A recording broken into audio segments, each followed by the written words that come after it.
오늘 말씀은 십자가에서 일어난 일들입니다. 십자가에 달리신 때는 지금 시간으로 오전 9시입니다.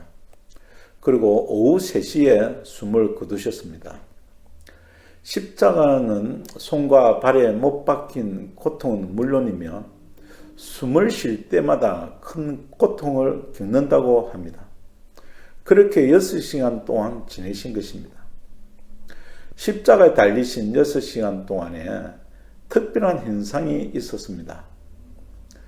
낮 12시 때에 어두움이 임하여 숨을 거두실 때까지 계속되었습니다. 어두움이 3시간 동안 계속된 것이지요. 어두움이 계속되었을 때 그곳에 있었던 모든 사람들은 큰 불안감을 느꼈을 것입니다. 그러므로 어두움이 임한 전과 후로 나누어서 말씀을 묵상하시면 유익할 것입니다. 먼저 어두움이 임하기 전에 있었던 일입니다. 모친 마리아와 함께 세 여인과 요한이 십자가 곁에 왔습니다. 어머니의 심정이 어떨까요?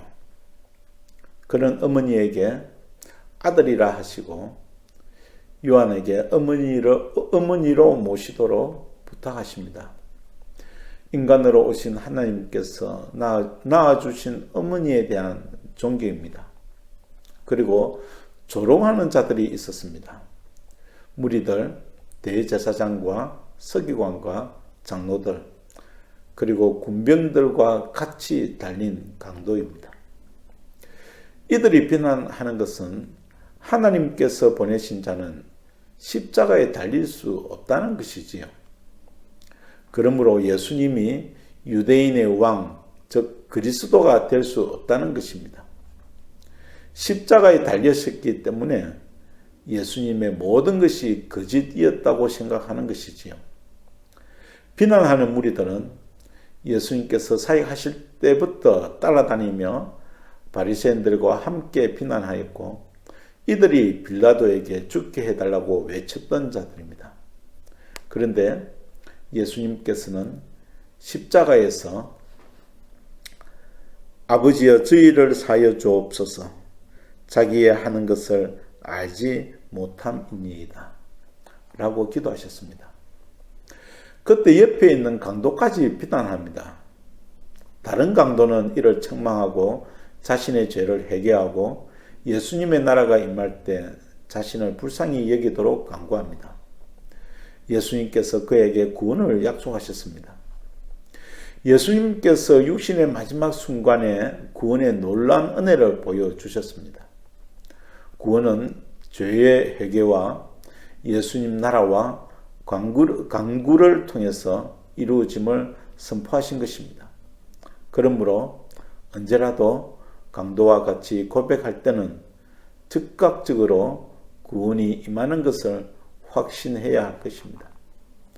그리고 어두움이 임한 후에 일어난 일입니다. 3시간이 지나면서 예수님 몸에 수분이 없어지므로 목이 마르셨습니다.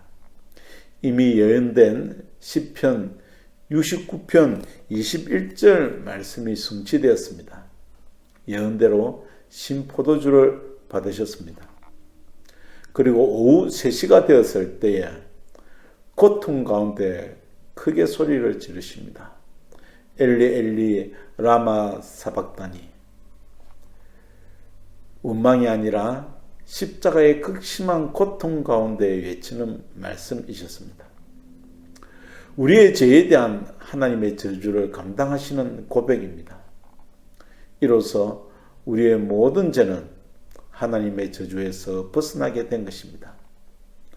그러므로 예수님은 비로소 다 이루었다 라고 말씀하실 수 있었습니다.